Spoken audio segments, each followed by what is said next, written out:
Canteremo il cantico 22.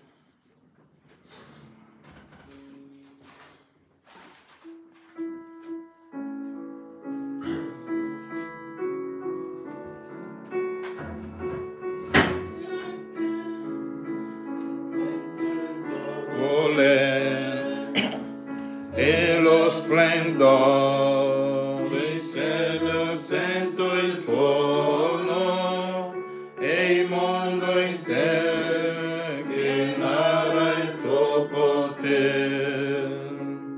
Un canto ai cuori innalza te, Signore, grande sei tu, grande sei tu. Un canto ai cuori innalza te, Signore, grande sei tu, grande sei tu. A norte vo, vagando su per i monti e degli uccelli, io sento il cinguettare e vedo giù immensi prati verdi ed un ruscello ascolto i mormorar. Un canto il cuore innalza te, Signore, grande sei tu, grande sei tu. Un canto il cuore innalza te, Signore, grande sei tu, grande sei tu. Bene pensa che Cristo qui in terra venne soffrì per l'uomo peccato, che li portò sul Golgota i miei mali e che morì per darmi pace e amore. Un canto il cuore innalza te, Signore, grande sei tu, grande sei tu. Un canto il cuore innalza te, Signore, grande sei tu, grande sei tu. Quando Gesù mi porterà nel cielo e gioia pieno mi darà lassù, mi posterò davanti al suo bel trono e proclamare, Signor, grande sei tu. Un canto ai cuori innalza te, Signore, grande sei, grande sei tu, grande sei, grande sei tu. Un canto ai cuori innalza te, Signore, grande sei tu, grande sei tu.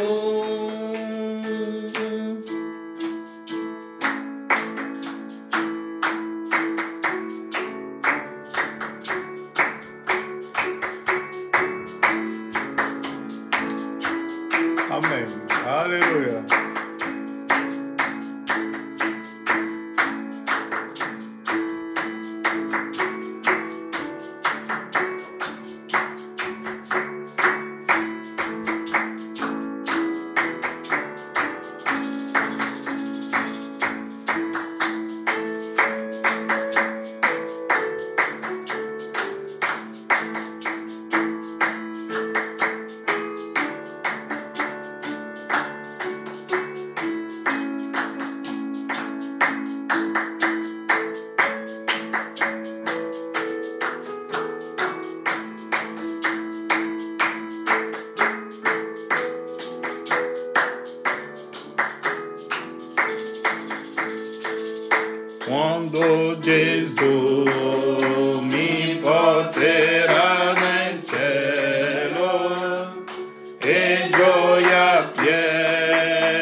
tornerò davanti al suo bel trono per proclamare, Signor, grande sei tu. Un canto e coro, innalzate, Signor. Grande sei tu. Grande sei tu. Grande sei tu. Grande sei tu. Un canto e coro, innalzate, Signor. Grande sei tu. Grande sei tu. E inchiniamo i nostri capi. Padre Celeste, ti ringraziamo per questa opportunità che abbiamo ancora questa mattina di radunarsi nella tua presenza per ascoltare la tua parola. Padre, tu lo sai che noi non possiamo fare nulla senza di te. Tu sei la nostra vita e l'unico appoggio che abbiamo sei te, Padre. Noi siamo radunati qui sapendo, Padre, che tu sei qui per parlare ai nostri cuori. Padre, ti prego, possa tu fare come l'hai fatto per noi, hai fatto per i nostri fratelli sulla via di Emmaus, dispiegando la parola, e loro hanno visto, il loro cuore ha cominciato a ardere in loro. Lascia che la stessa cosa possa avvenire nella nostra vita, mentre siamo seduti nella tua presenza. Possa tu benedire ogni fratello, ogni sorella, e che la gioia dello Spirito Santo possa invadere le nostre anime, nel nome di Gesù Cristo. Amen. Come il cervo l'acqua l'alma mia brama solo te.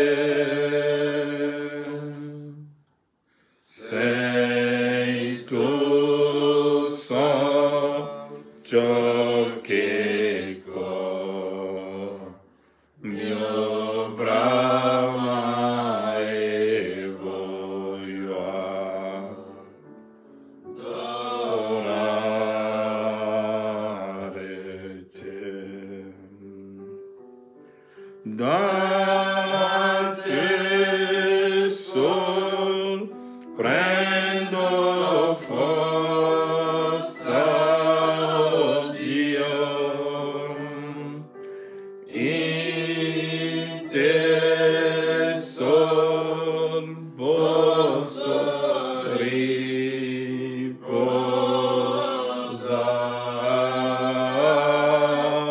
Sei tu, so ciò che cor mio brama e voglio adorare. Prenderemo la Bibbia nel libro di Daniele, capitolo 2. Daniele, capitolo 2, leggeremo il versetto 34. Daniele, capitolo 2, leggiamo dal versetto 34.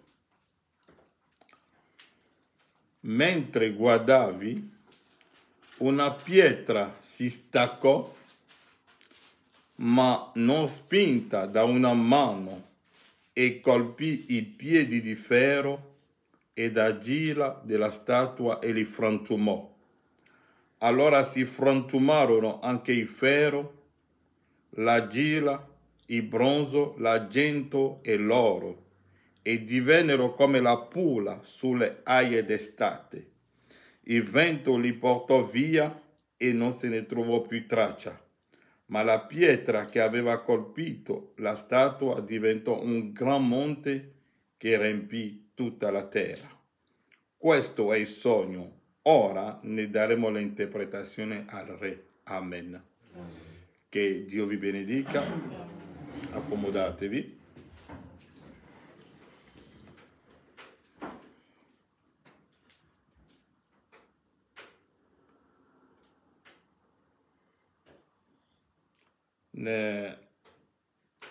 Nell'opuscolo voglio prendere, aspettate, sì, voglio iniziare con una citazione qui.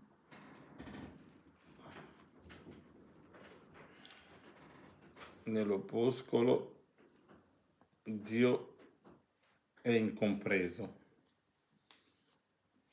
Dio è stato sempre incompreso nelle sue vie. E ogni volta che Dio ha adempiuto la sua parola, l'uomo non l'ha mai capito. L'uomo ha il suo modo di vedere la parola, ma Dio che ha parlato la parola è solo Lui che può interpretarci la sua parola. E William Branham, voglio leggere qualcosa qui nell'opuscolo Dio è incompreso, paragrafo 161. Sapete, l'incomprensione ci mette in un sacco di guai. L'incomprensione ci mette in un sacco di guai. Molte volte in cui le persone dicono cose che ripetono da qualcun altro quando non li hanno capiti. Ciò mette una persona nei guai.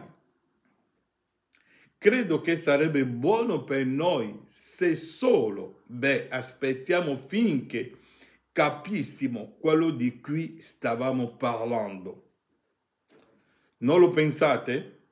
So che sarebbe secondo me un gran bene che io prima scoprissi e poi lo dicessi. Vedete?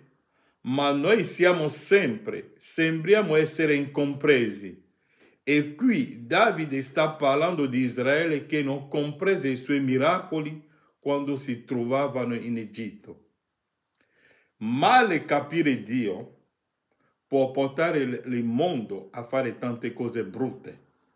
Male interpretare la parola di Dio, male capire la prima venuta di Gesù, male interpretare le profezie di Mosè, di Esaia, di Malachia, di Zaccaria, male capire la prima venuta ha fatto sì che Paolo ha ucciso Stefano. Lo sapete che è vero. Male interpretare la parola ha fatto sì che Erode ha ucciso i bambini che sono nati a Betlemme. Perché quando i re magi sono venuti a Betlemme, hanno detto: dove è il re dei Giudei che è nato? Possiamo leggere quella parte della scrittura. Oggi voglio parlare un po' del re del nord, gli avvenimenti moderni. Il mio soggetto, quando predico, sono gli avvenimenti moderni resi chiari tramite le profezie. Se voi prendete con me nel libro di Matteo, quando i re magi sono arrivati a Gerusalemme, hanno detto, mi sembra che in Matteo, no? Arrivo dei magi. Matteo capitolo 2, leggiamo dal versetto 1. Gesù era nato in Betlemme di Giudea all'epoca del re Erode. Dei magi d'Oriente arrivarono a Gerusalemme dicendo: dove è il re dei Giudei che è nato? Loro hanno visto la stella e vedendo quella stella hanno capito che c'è un dono che Dio ha mandato sulla terra. E quei re magi hanno capito che quella stella era il re dei Giudei che era nato. Perché sono dei magi che sono partiti da Babilonia e hanno visto la stella e seguivano la stella. E loro, nella loro interpretazione, hanno pensato, se loro erano rimasti a seguire quella stella, la stella le avrebbe portati direttamente a Betlemme. Ma che cosa hanno fatto quei re magi? A un certo momento del loro cammino, mentre andavano a seguire la stella, hanno visto che la stella andava oltre a Gerusalemme e hanno detto: no, se il re dei Giudei doveva nascere a Gerusalemme.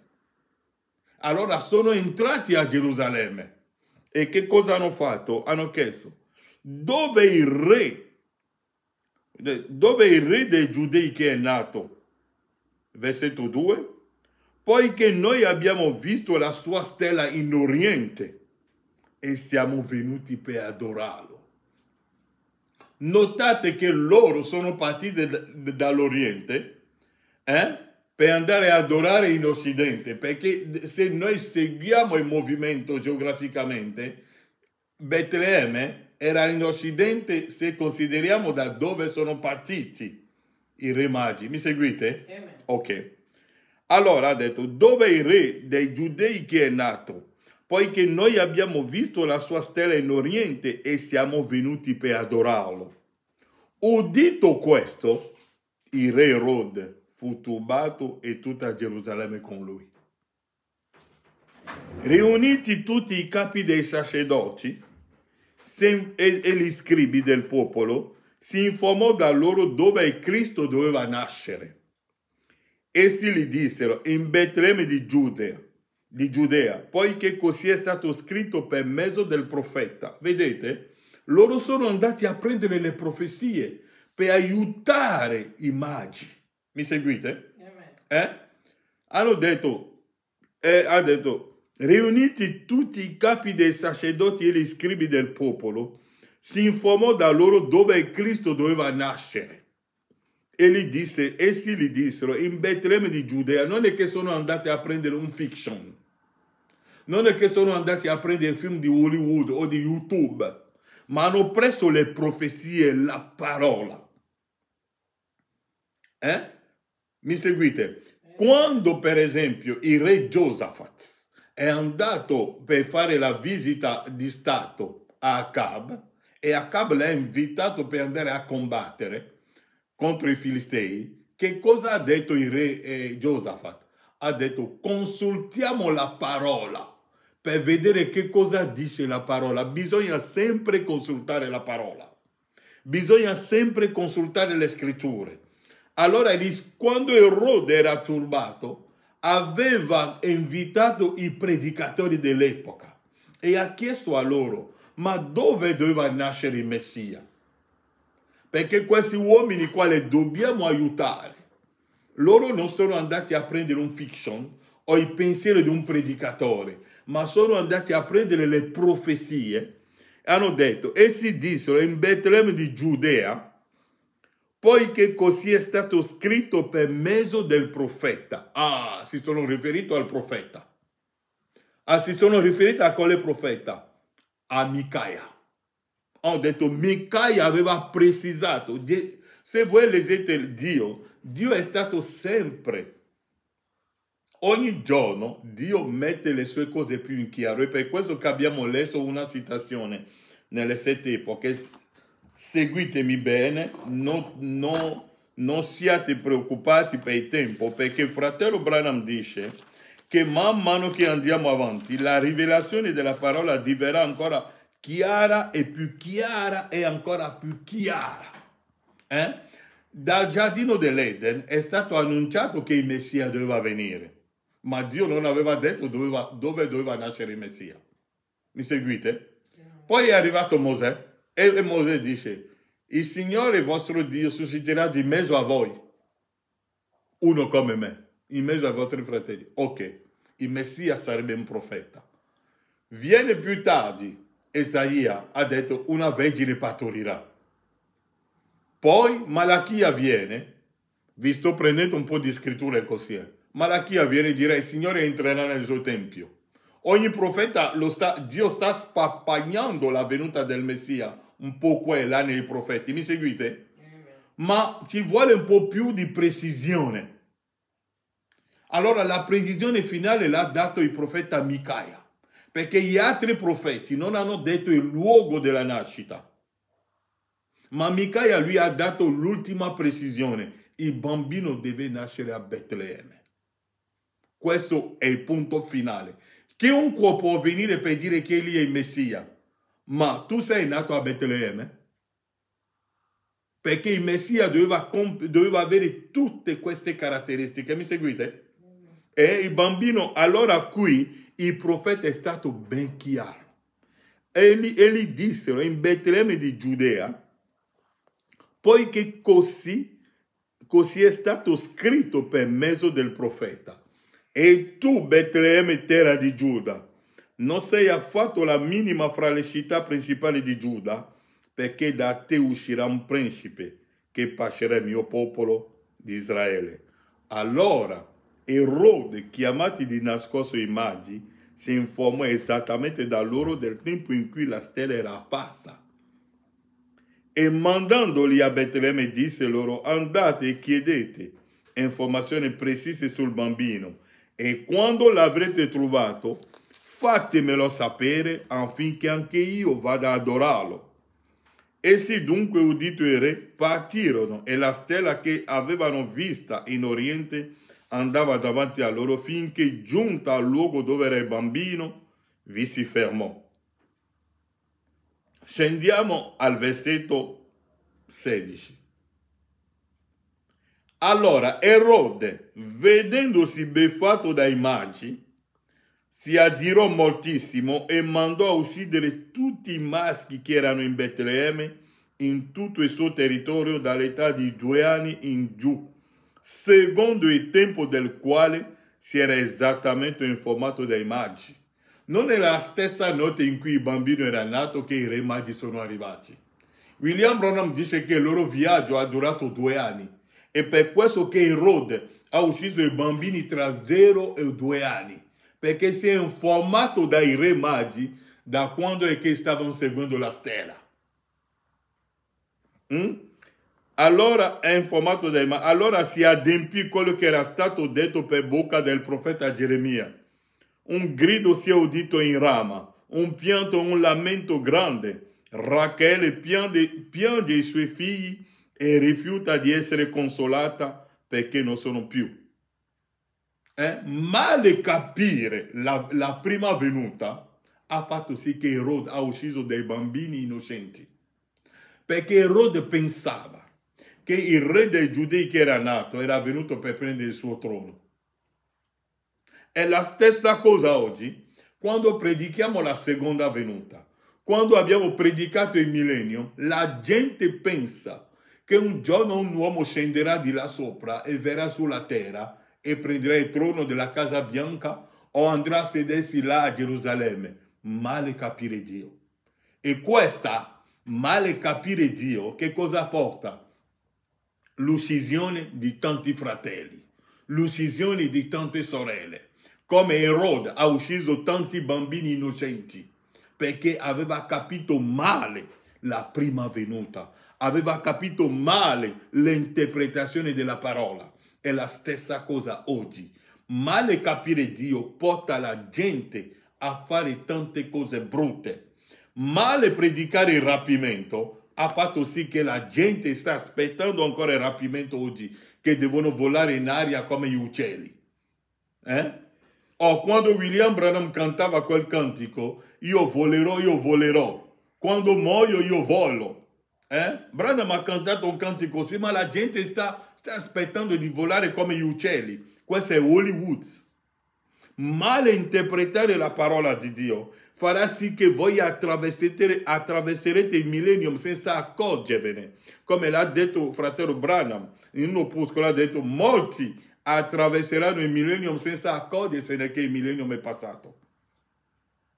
E la gente aspetterà. Aspettiamo il millennium, aspettiamo Gesù che verrà, perché hanno compreso male la parola. E per questo che l'altra volta avevo predicato sui discepoli che erano nella barca. E se voi siete in quella barca con me, sapete che il vento vi sarà contrario. Il vostro linguaggio sarà diverso. La gente non vi capirà. Quando predicherete la seconda, William Branham è il precursore della seconda venuta. E il precursore non è mai morto prima che il Cristo viene. William Branham ha detto: io non morirò prima di vedere la seconda venuta. Ha detto: Gesù verrà nella mia generazione. L'ha detto. Non c'ho tempo ora, ma lo leggeremo la prossima volta. Ha detto: Gesù verrà nella mia generazione, non morirò. Ora il profeta è mente. E vi ho detto, perché molti dicono: ma se Gesù è venuto, dove è Gesù? Molti vogliono vedere Gesù. È una preoccupazione perché vi hanno messo in testa per quasi 2000 anni un Gesù che non esiste. Vi hanno messo nella testa il Gesù di Galilea, la foto di Hoffman. Quella foto che abbiamo, William Branham dice che è il pensiero di un artista. È il pensiero di un artista, non è vero. E Branham è andato avanti. La persona che l'ha detto e che lo metteva sui suoi libri, più tardi nelle sue prediche ha detto che questo è il pensiero di un artista. Non è vero. Ha detto che se Gesù viene con quella faccia, lui stesso Branham non lo crederebbe. A Giovanni Battista, mentre Giovanni Battista era nel deserto, Dio non gli ha fatto vedere una faccia per dire con la faccia del Messia, no. Possiamo leggere la Bibbia, prendiamo la Bibbia, vediamo che cosa ne dice. Passiamo un po' nella Bibbia, perché William Branham dice che tutto quello che noi crediamo lo dobbiamo predicare. Mi sembra Giovanni capitolo 1. Dio non gli ha dato il segno per dire con la faccia del Messia, no, no, no, no, no, no, no. Se qualcuno lo trova dove Giovanni parlava di questo, ha detto quando era nel deserto, mi avevano detto che, mi sembra Giovanni capitolo 1, quando Giovanni rendeva testimonianza, dice, Giovanni capitolo 1, ma devo trovare il versetto.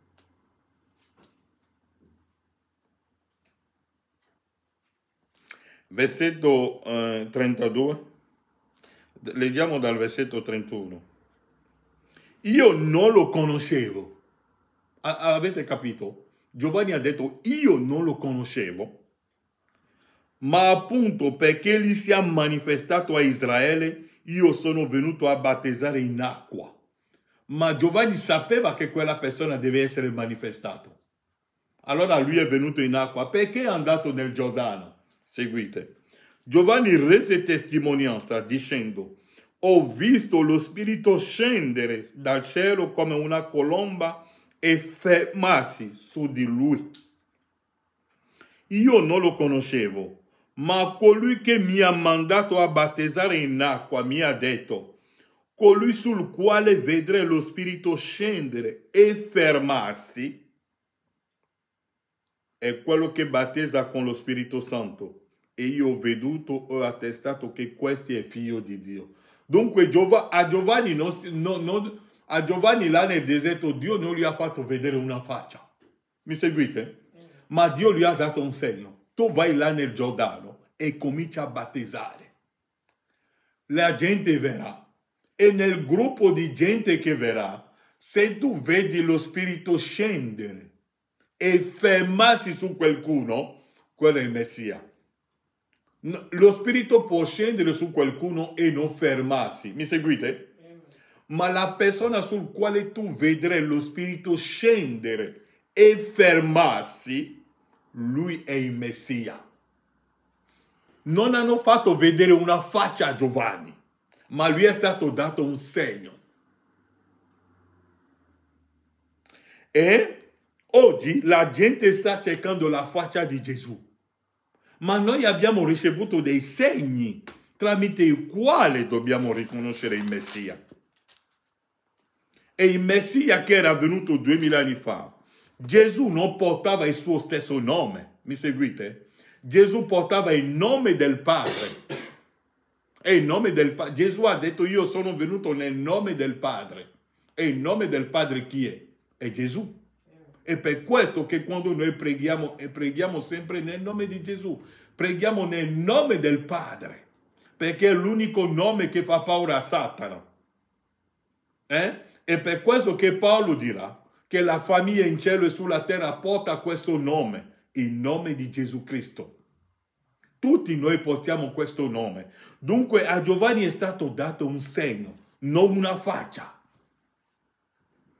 Ma oggi la gente sta cercando la faccia del Messia. Noi aspettiamo Gesù. Quando Gesù verrà, William Branham ci ha dato il segno. Ve l'ho letto l'altra volta qui nelle 7 epoche. e lo voglio rileggere. Il vento sarà sempre contrario, Il vento, Branham dice nella pagina 22, poi entro nel mio soggetto, pagina 22, delle 7 epoche, la gente sapeva che egli era un profeta. Essi conoscevano il segno del Messia, il quale poteva avvenire solo tramite il profeta. La capacità di discernere i pensieri del cuore dei uomini diede a comprendere agli eletti, non a tutti, solo agli eletti. Gli altri aspetteranno un Gesù di Hollywood. Gli altri aspetteranno un Gesù di non lo so dove. Ma gli eletti capiranno il Messia tramite che cosa? La capacità di discernere i pensieri del cuore dei uomini diede a comprendere agli eletti di Dio che lì c'era il Messia, la parola unta di Dio. Dunque il Messia è la parola unta di Dio. Il profeta è la parola unta di Dio. Mi seguite? Dunque a Giovanni è stato dato un segno e lui, l'unico segno che Giovanni doveva seguire era il segno del Messia. Giovanni non doveva seguire niente, non cercava una faccia. Giovanni non cercava una faccia, ma cercava solo di vedere che lo Spirito doveva scendere e fermarsi. No, lo Spirito può scendere su tante persone, ma su chi lo Spirito si è fermato. È questo che dobbiamo vedere. Dunque la stessa persona che ci ha detto della faccia di Hoffman, più tardi verrà e dirà se egli viene. Avendo la faccia di Hoffman, io Branham non lo crederò. Se egli viene con i chiodi, le piaghe nelle mani e sangue che sgorga di qua, io Branham non lo crederò. Ha detto qualsiasi ipocrita lo può fare. Ma Paolo, scusatemi se vi porto un po' nella Bibbia questa mattina perché la Bibbia è la parola di Dio. Paolo ci aveva già detto come lo riconosceremo, dove lo vedremo. Tutte queste cose qua le sappiamo. Dunque noi vediamo che c'è un re. E il re Nebuchadnezzar, conosciamo la sua storia. Un giorno aveva avuto un sogno. E quando ha avuto un sogno, il sogno l'ha portato fino a Gog e Magog. Perché lui, il re Nebuchadnezzar, ha attraversato tutte le epoche. Ha visto la prima venuta di Gesù.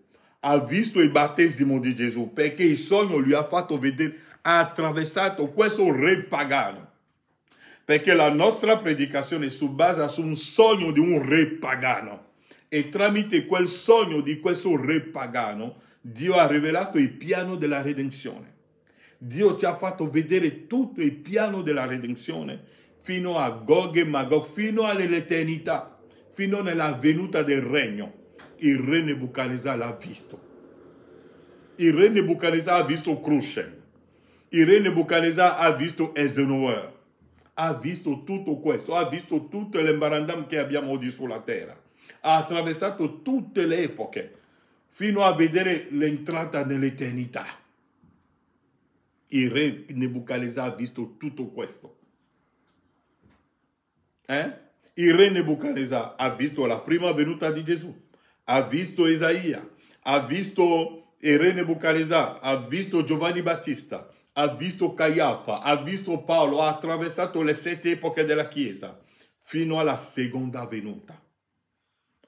E noi sappiamo che la testa d'oro è Babilonia. Sappiamo che abbiamo avuto i Medi Persiani. Sapete che l'impero babilonese è un grande impero. È un grande impero che nessuno poteva vincere all'epoca. Non c'era modo di trovare come una falla, un modo per entrare, per distruggere questo regno. È un regno fortificato, hanno dei muri. È un impero terribile. Babilonia è stato costruito da Nimrod E Nimrod è qualcuno che non rispettava Dio. E Nimrod aveva i suoi obiettivi nella testa. Nimrod il suo padre era Caino, perché proviene dalla discendenza di Caino. Aveva l'influenza di Lucifero. E William Branham ci ha detto che quando voi arrivate a Babilonia, il trono, sapete che in Apocalisse, ve l'ho già detto una volta, dice che in mezzo alla città c'è il trono e l'acqua sgorgava dal trono. Per noi, i figli di Dio, nel suo trono sgorgava l'acqua e noi sappiamo che l'acqua è la parola di Dio. Satana ha fatto lo stesso modello a Babilonia, in modo che il trono sul quale si sedeva il re di Babilonia è fatto sì che il fiume Eufrate è stato tracciato in modo che l'acqua che entrava nella città doveva passare sotto il trono del re per arrivare nelle case di tutti i babilonesi, in modo che il re dirà che l'acqua che voi bevete viene dal mio trono. Tutti i babilonesi bevevano l'acqua che usciva dal trono del re di Babilonia. È stato costruito, Satana ha copiato il modello celeste e l'ha impiantato a Babilonia. Era un regno potente e grande. Se voi leggete Daniele, il re ha avuto una visione dove tutti gli uccelli del cielo venivano e mangiavano nei suoi rami. Tutti erano lì, tutti mangiavano lì. Era un impero potente. Tutti i popoli erano sottomessi a questo re, a questo regno. Ma un giorno i Medi Persiani sono venuti. Come oggi gli americani hanno detto siamo l'impero più forte, nessuno si può far cadere, abbiamo le bombe atomiche, abbiamo il sistema economico più potente, abbiamo tutti i paesi che sono con noi, ma una falla c'è sempre, perché i Medi Persiani hanno trovato una falla dove passava l'acqua per entrare nella città e sono entrati di là. Ma arriviamo. E quando i Medi Persiani hanno conquistato Babilonia. Ma notate che ora che siamo a Babilonia mistero, tutti gli spiriti di Babilonia sono in questa epoca. E Daniele, quando il re ha visto questo, ha visto il sogno, ha attraversato l'impero, ha visto il suo stesso impero, ha visto la fine del suo impero, ha visto i Medi Persiani, la fine dei Medi Persiani, ha visto Alessandro il Grande, ha visto l'impero di Roma. Quando è arrivato a Roma, ha visto anche come Roma pagana è diventata Roma cristiana, ha visto la sua Babilonia che è diventata Babilonia mistero. E in quella Babilonia mistero ha visto anche quella donna. Leggiamo Apocalisse 17. Parliamo un po' di Babilonia mistero. Perché oggi i fratelli vogliono che andiamo in una Babilonia. Ma non possiamo andare in Babilonia. Perché quando Daniele e i suoi fratelli sono stati portati a Babilonia, non hanno bevuto il vino del re. E oggi noi non possiamo bere il vino di Babilonia. Apocalisse 17.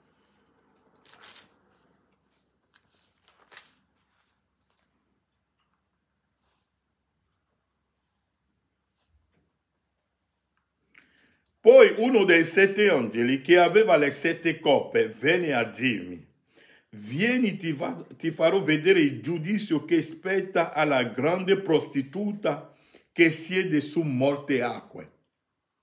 La grande prostituta.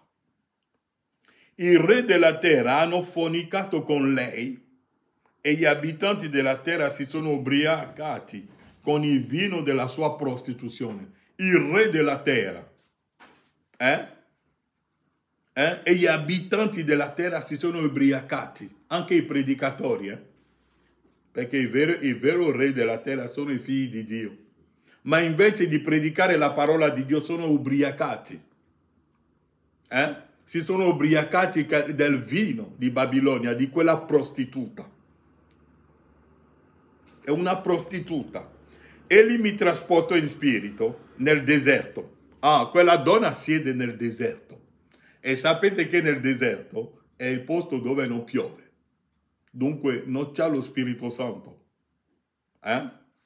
E vide una donna seduta sopra una bestia di colore scalato, piena di nomi di bestemmia. William Branham ci ha detto che cosa sono questi nomi di bestemmia.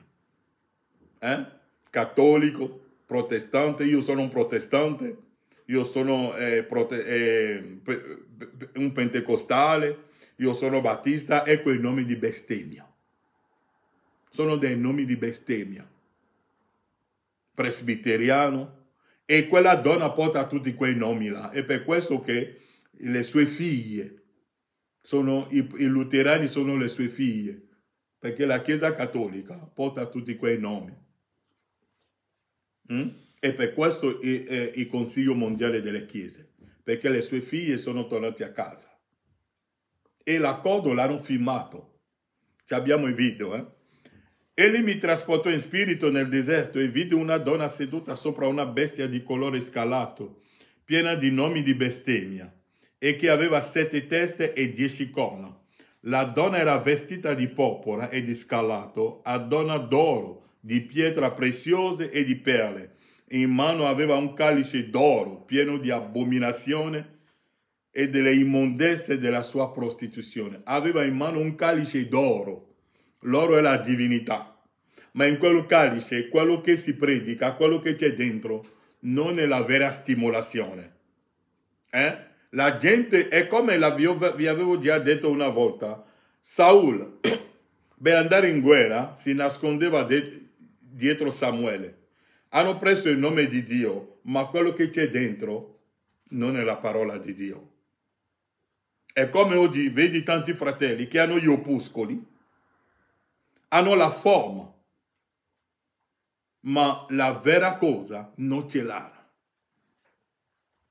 Sulla fronte aveva scritto un nome, un mistero, Babilonia la Grande, la madre delle prostitute e delle abominazioni della terra. È la madre delle prostitute, la Chiesa Cattolica, la Chiesa Battista, la Presbiteriana.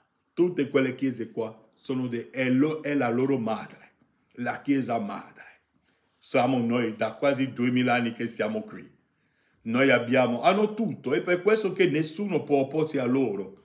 William Branham dice che l'unica persona che può fermare una guerra è il Papa, basta che lui dice che basta e tutti fermano, perché è lui che paga, è lui che dà i soldi. Babilonia mistero, aveva il suo vino, i suoi insegnamenti, ma quando la pietra viene, la pietra ha schiacciato tutte le dottrine, perché quando il settimo angelo, quando Apocalisse 10 si adempì e che Cristo viene, la prima cosa che Cristo fa, ha messo un piede sul mare e un piede sulla terra. Un piede sul mare e un piede sulla terra per schiacciare quelle false dottrine. E per questo la pietra che Daniele aveva visto è Cristo che scende per portare via tutte le dottrine babilonesi, per portare via la dottrina battista. Mi direte, ma fratello Frank, ma Lutero ha predicato la giustificazione. Era vero per quel tempo là. Dio era dentro. Quando Mosè camminava con i figli di Israele e leggeva loro la legge di Mosè, era vero per quel tempo. Quando Paolo viene, ha detto che la gloria di Mosè è una gloria passeggera, come si dice? È una gloria che passa, non è quella la vera gloria. Quando Lutero era sulla terra e predicava quella giustificazione, era vero per quel tempo. Ma se predicate la giustificazione come l'aveva predicato Lutero oggi, non funziona più. Perché all'epoca di Lutero la gente si credeva che erano peccatori e che Dio le perdona. Ma quando veniamo noi diciamo non abbiamo mai peccato. Fratello Frank, è vero? Sì. La giustificazione dimostra che quello di cui si parla che ho fatto io, non l'ho mai fatto. Potete dirlo in tutti i modi. Non l'ho mai fatto, non ho mai peccato. Ma fratello Frank, è scritto che tutti sono peccatori? No. Il vero Frank non ha mai peccato.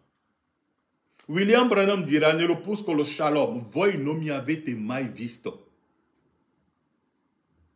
Io non ho mai peccato, la mia teofania non ha mai peccato. Dunque non mi potete imputare niente. Ecco, oggi se predichiamo la giustificazione, quando i sigilli sono aperti, quando la pietra è scesa, che cosa succede? Mettiamo da parte la giustificazione di Lutero, perché ora è diventato la giustificazione della prostituta, lo predicano nella Chiesa cattolica pure, è per questo che i luterani sono andati là. Ah, allora, e che ne è di Wesley? Wesley ci ha portato la santificazione. Sì, era vero, quella santificazione era buona per Wesley, ma oggi non funziona più. Perché se tu predichi la santificazione come al tempo di Wesley, oggi non funziona più. E che ne è di pentecostali? Ci hanno parlato in lingua, è vero, ma oggi se tu parli solo in lingua vai a finire in inferno. Perché il parlare in lingua non stupisce nessuno oggi. Dunque dobbiamo salire un po' di più.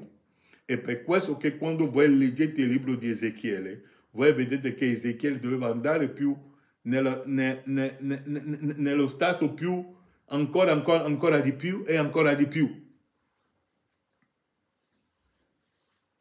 E il re, torniamo un po' a questo re, mentre guardavi,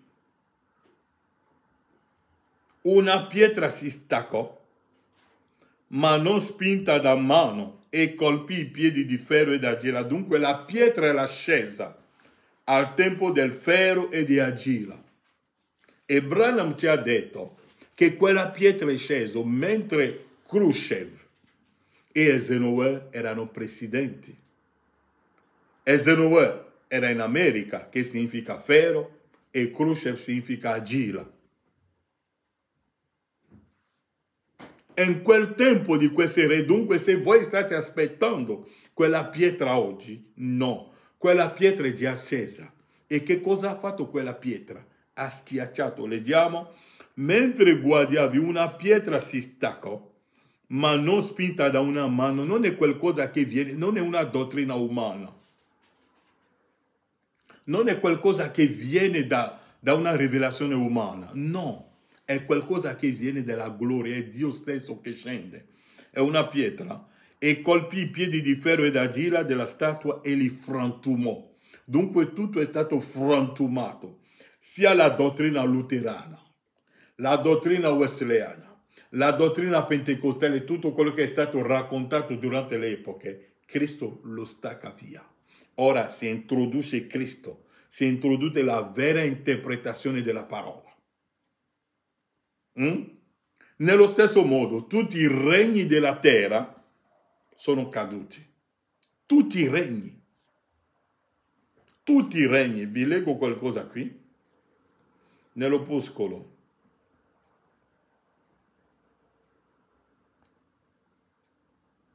Tutti i regni, le chiese. Branham dice qui. Ognuno. Nell'opuscolo lo sgretolarsi del mondo. Siamo nel tempo di Natale, paragrafo 196. Io non sapevo nemmeno che noi stessimo arrivando a quest'ora del giorno. Io semplicemente mi smarrisco quando penso alla necessità dell'ora. Farò in fretta, sì. E noi siamo nati in questo regno e possiamo. Noi cristiani che crediamo e siamo in questo regno. Ora, nel libro di Ebrei abbiamo letto poco fa. Poiché noi riceviamo un regno, noi riceviamo un credo. No, ora, scusatemi, voglio rileggere. Ora, nel libro di Ebrei abbiamo letto poco fa. Poiché noi riceviamo un regno, no, non riceviamo un credo, perché la pietra che è scesa ha colpito, ha portato, ha schiacciato tutto e il vento l'ha portato via. Anche il vento deve portare via tutti i sistemi luterani, tutte le interpretazioni. Per questo che quando io incontro un fratello che ancora l'interpretazione luterana e lo porta nel messaggio, lo scatto subito. Vuole dire che non è nato di nuovo. Vuole dire che c'è ancora l'acqua del mare dentro. Sapete che fratello Branham ha detto, quando qualcuno sta morendo, sta annegando, quando lo tirate fuori dall'acqua, dovete fare due cose. Tirare la persona fuori dall'acqua e tirare l'acqua fuori di lui. Altrimenti morirà. E oggi tanti sono venuti nel messaggio e l'acqua battista, l'acqua cattolica, l'acqua evangelica, l'acqua pentecostale presbiteriana dei testimoni di Geova è rimasto dentro. Non sono nati di nuovo. Non hanno tolto quest'acqua. I predicatori non hanno fatto il lavoro. Non siamo qui per trattenervi come dei bambini, no. Ma la parola va predicata. Quando la parola è predicata, sia alcuni devono andare via che se ne vanno. Perché abbiamo letto la parabola dei pescatori che sono andati, hanno buttato la rete. William Branham dice un pescatore è uscito. Gesù l'ha dato la parabola. È uscito, che cosa ha fatto? Per andare a pescare dei pesci nel mare. Sappiamo che il mare, i fiumi sono dei popoli. E la rete è la predicazione della parola. Quando mandiamo la rete nel popolo, peschiamo tante persone che vengono. Il Vangelo attira tutti. E vengono. E la Bibbia dice che quando i pescatori tirano la rete fuori e lo portano a riva, che cosa fanno dopo? Cominciano a dire no, io non voglio questo e lo ributtano nel mare. Sono i predicatori che lo fanno. È lo stesso pescatore che ha pescato tutto, ora comincia a fare la scelta. Ha detto io sono uscito per pescare solo pesci di tale e tale. Ma tu sei entrato nella rete, boom, ritorna nel mare, boom. E come lo facciamo? Come le mandiamo via? Le dobbiamo mandare via, perché non devono stare. Perché quando Mosè era uscito dall'Egitto, c'era la marmaia che lo seguiva. E allora lui le doveva mandare via. E per questo che c'era una strada di 3 giorni per arrivare subito sulla terra di Canaan. Ma Dio ha detto passate dall'altra parte. Quando volevano partire, sapete, Dio ha fatto sì che i Filistei iniziassero una guerra sulla strada di 3 giorni per arrivare a Canaan.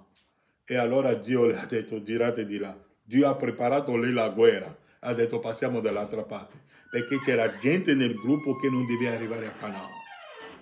Devono morire tutti. Perché in quel gruppo di 2 milioni c'erano solo 2 persone, Giosuè e Caleb. Tutti gli altri devono morire. Ma come c'era strada più corta per arrivare subito, ma Dio ha detto no, Mosè, facciamo la strada di là. Ma Dio perché? C'è la guerra lì. Se vedono la guerra sfuggono. Dio ha preparato apposta questa guerra. Affinché fanno di là perché le marmaie. E come togliamo la marmaia? Ve lo leggo, ve l'ho già letto tante volte, ma lo voglio leggere di nuovo. Nell'opuscolo Lo svelamento di Dio, l'abbiamo letto tante volte quella citazione. Lo svelamento di Dio. Branham dice qua, l'abbiamo letto tante volte. Ora, il mio argomento stamane, siamo usciti noi stessi predicatori. Io predico affinché la gente crede. Ai tanti verranno. Gesù andava a predicare. Perché usciamo? Per predicare la parola di Dio affinché la gente viene. Ma allo stesso modo quei pescatori hanno ributtato, leggete la parola, sono i pescatori stessi che hanno rimesso nell'acqua quello che non volevano. E Branham dice, ora il mio argomento stamane, confido che Dio riveli questo. E ogni volta, se voi che prendete i nastri e ascoltate, e spero e confido che abbiate avuto una comprensione spirituale di ciò che Dio ha cercato di fare arrivare alla Chiesa, senza dirlo proprio apertamente. Vedete? È una cosa. A volte dobbiamo dire cose in modo tale che potrebbe ridurre, potrebbe portare alcuni a uscire, alcuni a andare via e alcuni a riflettersi. ma viene fatto di proposito, deve essere fatto in quel modo. Lo facciamo di proposito, deve essere fatto in quel modo.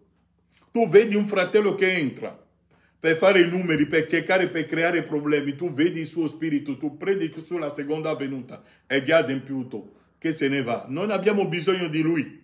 Gesù non faceva tante amicizie. Gesù non voleva accomodare le persone, perché noi abbiamo ricevuto un regno. In quel regno noi dobbiamo portare la mammaia dentro.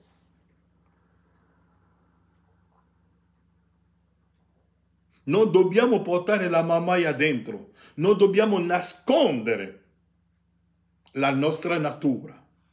Non dobbiamo nascondere quello che crediamo. Branham dice qui, e noi abbiamo ricevuto un regno. Poiché noi riceviamo un regno, non riceviamo un credo, non riceviamo un sistema, non facciamo parte di un sistema.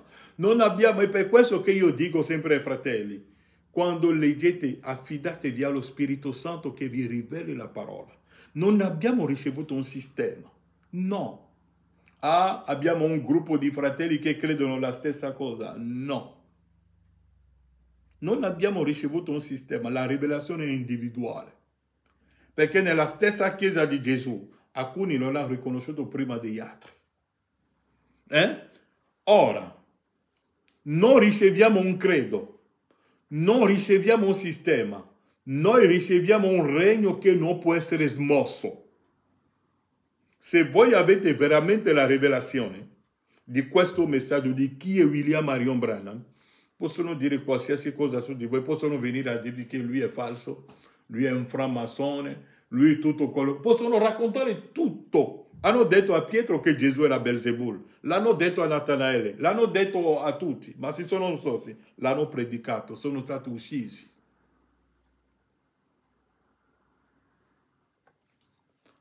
Poiché noi riceviamo un regno, non riceviamo un credo, non riceviamo un sistema, noi riceviamo un regno che non può essere smosso.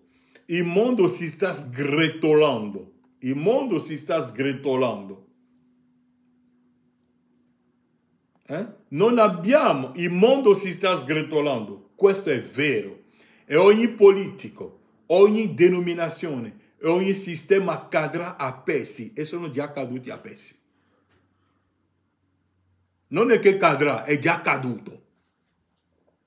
Mi diremo, fratello Branham ha detto cadrà a futuro. Sì, la Vergine partorirà, ma siamo qui. È già partorito, è già caduto. Ditemi se un sistema funziona oggi sulla terra. Ditemi. Ditemi perché Trump vuole andare a attaccare il Venezuela. Perché il sistema americano non funziona più. Non c'è più soldi, vogliono petrolio gratis per far girare qualcosa di gratis per la fossa. Perché è così? Perché attaccano i paesi per prendere il petrolio gratis? Il sistema non funziona più, tutta l'economia è caduta. Perché vogliono mandare i terroristi nei deserti dell'Africa dappertutto per mettere tutto giù, perché il loro sistema non funziona più. Ok? Il mondo si sta sgretolando, questo è vero. E ogni politico, ogni denominazione e ogni chiesa cadrà a pezzi, ma noi riceviamo un regno che non può essere smosso. È quello che Daniele ha detto. Daniele ha detto che la pietra che viene diventa un regno eterno, che non può essere distrutto. E sono dei figli di Dio. Se venite contro di me per dire è falsa dottrina, vi dimostreremo che quello che predichiamo è la parola. Ma Elia e Mosè devono venire, sono già venuti, abbiamo le scritture, non parliamo in aria, abbiamo un appoggio e quell'appoggio è scritturale. Ok? E ogni politico, ogni denominazione, ogni chiesa cadrà a pezzi, ma noi riceviamo un regno che non può essere smosso. Tanto il regno non è qualcosa inventato, il regno è un figlio di Dio. Tu sei il regno, io sono un regno. Un regno è un uomo. Regno è un uomo. Ok? Ma noi riceviamo un regno che non può essere smosso. Poiché se essi che rigetteranno colui che parla dal monte Sinai e la terra tremò sotto la sua voce. Quando più vediate di non rigettare chi? Lui, la sua parola che parla dal cielo, dal suo regno, poiché noi siamo in un regno che non può essere smosso. Amen. Tutto ciò che al di fuori di Dio ha mandato tutto. Egli l'ha fatto fragile affinché si spezzasse. Nella sua condizione così fragile deve spezzarsi. Esso è fragile. Ma ricordate che noi abbiamo ricevuto un regno che è solido ora. Quando ogni altra cosa accadrà e cederà. Non meraviglia che Edi Perone abbia detto: su Cristo la solida roccia io sto. Ogni altro fondamento è sabbia che sprofonda. Se voi costruite le vostre cose su una persona, sulla sabbia cadrà, ma se è costruito sulla rivelazione, sul piano della redenzione, non cadrà. Andiamo avanti. Un regno, non sistema politico, non sistema politicante, non sistema di chiesa, non sistema denominazionale. Tutto ciò sta bene ai farisei e ai dottori del diavolo, ma noi riceviamo un regno eterno, che è la parola eterna. La nuova Gerusalemme scenderà. Ma quando la vera rivelazione è venuta, ci ha detto che la nuova Gerusalemme è già scesa. Giovanni Battista ha visto la nuova Gerusalemme scendere come una colomba. Ecco la nuova Gerusalemme. E la nuova Gerusalemme che cos'è? Sono le vostre teofanie. Il corpo teofanico, la nuova Gerusalemme. Gesù ha detto: non siate tristi, nella casa di mio padre ci sono molte dimore. Io vado a prepararvi e poi ritornerò e vi prenderò. Branham interpreta: è andato a preparare la nuova Gerusalemme, cioè le vostre teofanie, i vostri corpi spirituali. Ecco la nuova Gerusalemme. Leggete il profeta. Branham ha dato un consiglio: studiate il messaggio. La nuova Gerusalemme. No, la nuova Gerusalemme sono le vostre teofanie, il vostro corpo spirituale, il vostro corpo glorificato. Ecco la nuova Gerusalemme. E non è che verrà. Branham ha detto: è già qui con voi. Non è che verrà, è già qui con voi. Domande e risposte. 64. Non è che il corpo glorificato verrà. Branham dice: è già qui con voi. Ok. Dice: non sistema politico, non sistema politicante, non sistema di chiesa, non sistema denominazione. Tutto ciò sta bene ai farisei e ai dottori del diavolo. Ma noi riceviamo un regno eterno, che è la parola eterna, che ha la vita eterna, per la sua parola eterna, al suo popolo eterno, il popolo eterno che ha la vita eterna, e noi siamo partecipi di questo. È un popolo eterno. Non abbiamo iniziato un giorno, siamo come Melchisedec. Ok.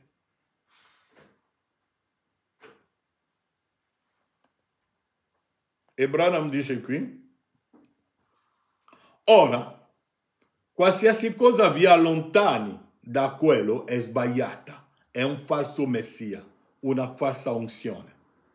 Egli disse: il fratello aveva una tale unzione. Che specie di unzione? Ne abbiamo visto dei fratelli che saltano dietro il pulpito quando predicano. No, fratello, calmati. Quale unzione? Il fratello aveva una tale unzione. Che specie di unzione? Esatto. Anche Hitler aveva un'unzione. Anche Khrushchev ne aveva una. Anche Papa Pio ne aveva una. Che specie di unzione avete? Se non è unta con questa parola e non confermata che ogni parola è la verità, lasciatela stare, errata. Se non produce se stessa, allora non è geminata, mostrerà i suoi colori. Dite: ma quella era per un'altra epoca. Noi lasciate stare quella cosa. Gesù Cristo è lo stesso ieri, oggi e in eterno. Sì, Signore. Perciò, quando questo mondo si sgretola, sono sempre nell'opuscolo, lo sgretolarsi del mondo predicato in 62. Perciò, quando, paragrafo 191, Perciò quando questo mondo si sgretola, noi siamo nati in un regno che non può sgretolarsi. Credete che il mondo si stia sgretolando? I suoi sistemi si stanno sgretolando, lo credete? L'ONU non esiste manco più, l'hanno fatto per non fare più la guerra, ma è l'ONU che produce la guerra. Il piano, seguivo un signore l'altra volta, il piano per distruggere la Siria l'hanno preparato all'ONU. È l'ONU che l'ha preparato per andare a distruggere la Siria. È lì che gli americani si sono seduti in un ufficio, hanno preparato il piano, ora distruggiamo la Siria, distruggiamo l'Iraq. Perciò i suoi sistemi si stanno sgretolando, lo credete? Credete che il sistema economico si stia sgretolando? Il sistema politico si sta sgretolando? Il sistema nazionale dell'ONU si sta sgretolando? La Chiesa si sta sgretolando? Le denominazioni si stanno sgretolando? Tutto si sta sgretolando, ma noi abbiamo ricevuto un regno che non può essere smosso e il regno eterno di Dio non può essere smosso. Quando il re Nebuchadnezzar ha visto questo, ha detto allora la pietra ha colpito questo. Allora ora nel sistema spirituale il fuoco della parola ha fatto morire tutti quei sistemi pentecostali. William Branham ha già detto 56 pentecostali hanno rigettato la Bibbia, dunque sono già morti spiritualmente. I luterani sono già morti spiritualmente, sono solo cani a canone che stanno camminando. Cani da canone. Possiamo leggere, Branham l'ha detto, sono cani da canone che stanno camminando, migliaia di cani di canone. La parola ha già fatto fuori i pentecostali, i battisti, i cattolici, i presbiteriani, tutto, i laodiceani pure. La parola le ha già fatto fuori tutti.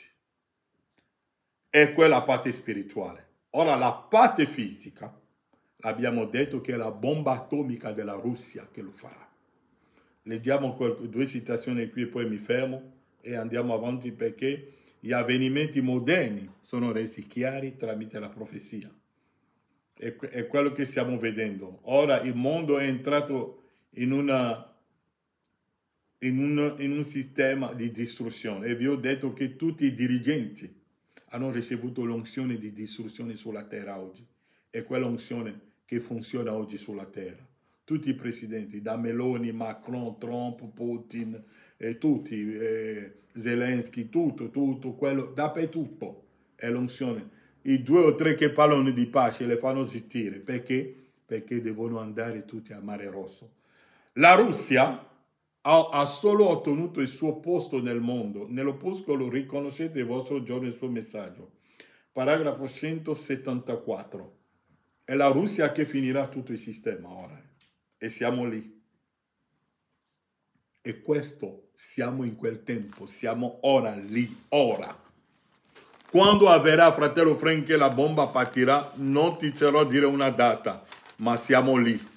Branham dice, ora, la Russia ha solo ottenuto il suo posto nel mondo, nella scienza.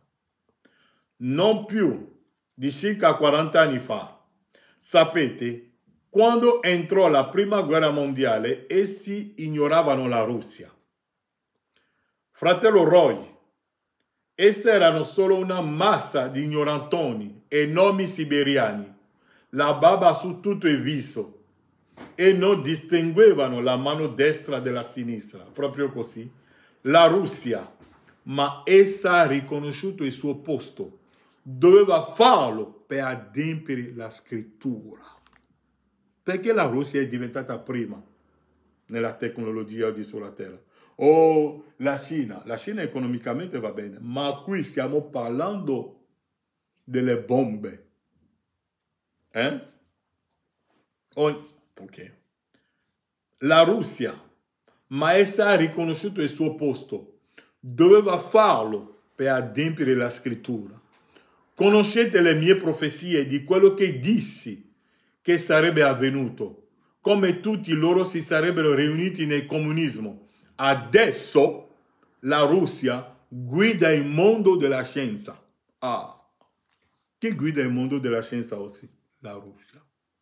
Ogni giorno Putin viene alla televisione, abbiamo Oresnik, abbiamo, e ne ha fatto uscire l'altra volta ha fatto uscire Poseidon, e ora l'America trema perché in Venezuela Putin ha messo Oresnik, sta mettendo tutto lì a 1700 km dalla Casa Bianca. Non vi preoccupate, seguite le informazioni, gli avvenimenti moderni sono resi chiari, e ha messo i 2 navi di guerra sulle coste del Venezuela. Se l'America bombarda le navi di guerra di Putin, della Russia, la Russia deve rispondere automaticamente. Siamo lì, il fuoco è acceso, tutti hanno ricevuto. Trump dice io sono un uomo di pace. No, non c'è pace, non è un uomo di pace, deve andare in guerra perché siamo al tempo di guerra. Come tutti loro si sarebbero riuniti, adesso la Russia guida il mondo della scienza. Noi siamo molto più indietro. Ah, non venderemo più gli aerei alla Russia. E se non vendiamo l'aereo alla Russia, Boeing e l'altro dell'Europa, no, blocchiamo i pezzi di ricambio per la Russia, gli aerei della Russia. Oggi la Russia ha fatto gli aerei con tutti i suoi pezzi. Chi è caduto? È qui.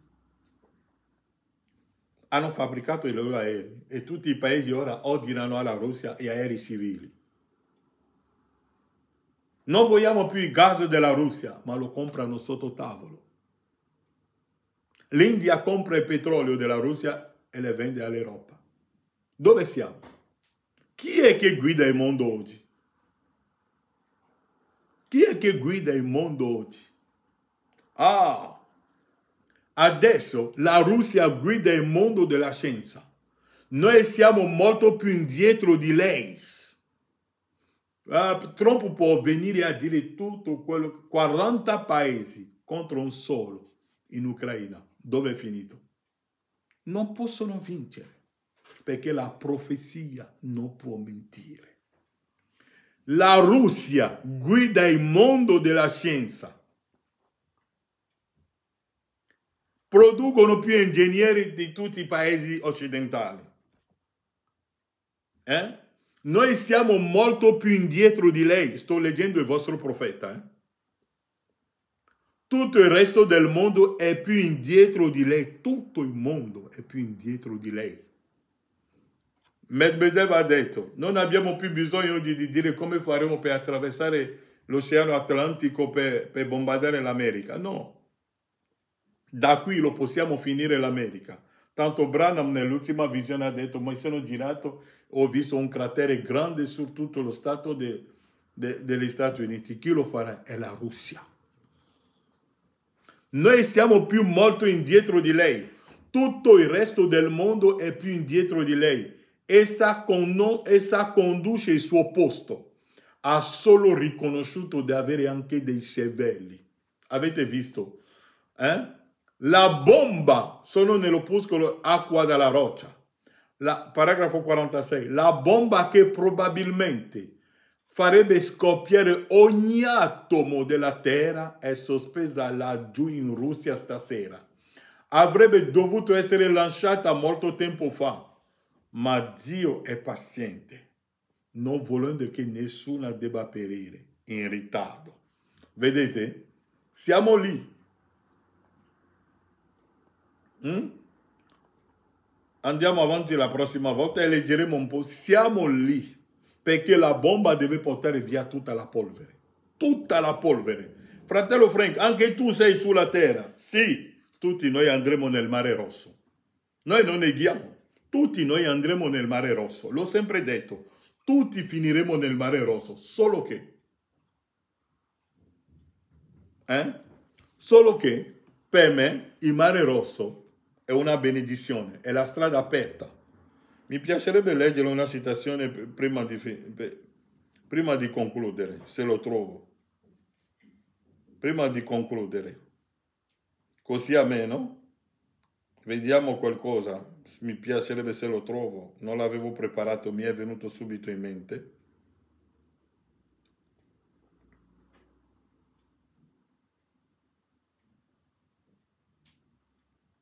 Mi è venuto in mente ora.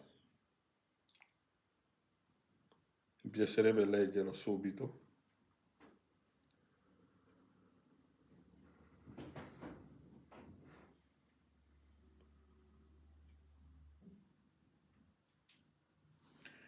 nell'opuscolo, un profeta che arrossisce, poi mi fermo qui, paragrafo 80 a 81, stiamo vivendo in un tempo pericoloso. Stiamo vivendo in un tempo in cui gli uomini del mondo sono spaventati a morte. I grandi uomini hanno paura di chi farà scoppiare quella prima bomba. La prima bomba che esploda. Poi l'intera cosa finisce in uno scambio di colpi. Siamo lì, Daniele l'ha visto, stiamo parlando di Daniele. La povera deve essere portata via. Dovrebbe essere il momento più felice al mondo per i cristiani. Ah, fratello Branham dice, è un momento felice per i cristiani. I tempi cambieranno. Il vecchio diventerà giovane, dunque la bomba atomica farà sì che il vecchio diventa giovane. Ormai la morte passerà, la malattia non ci sarà più, non più riunioni di preghiera per i malati, non più riunioni di preghiera per i perduti. Ma Dio verrà e prenderà gli eletti dai quattro venti della terra e li radunerà sotto la propria ala e vivremo e regneremo con lui per sempre nel suo cielo. Avete capito? Branham dice la bomba atomica è un momento felice per i figli di Dio. Non ci saranno più riunioni di preghiera per i malati, non più riunioni di preghiera per i perduti. No, è finito, il tempio cambierà. Il vecchio diventerà giovane. Non avremo più male di schiena, né male di testa, né male di questo. È finito che la bomba atomica viene. E tutto è preparato per questo. Che Dio vi benedica. Andremo avanti la prossima volta. Incliniamo i nostri capi. Padre Celeste, è una gioia che noi abbiamo nei nostri cuori vivere in questo tempo in cui tutti i profeti hanno voluto vivere per vedere queste grandi cose che stanno succedendo oggigiorno sulla terra. Come l'ha detto il profeta Abramo e tutti gli altri l'hanno salutato da lontano, ma noi possiamo essere qui vedendo queste grandi profezie che si stanno adempiendo sulla terra nella più grande semplicità dinanzi a noi. Siamo qui, Padre, e sappiamo che tu sei con noi. Rimani con noi, Padre, possa tu benedire ogni cuore nel nome di Gesù Cristo. Amen.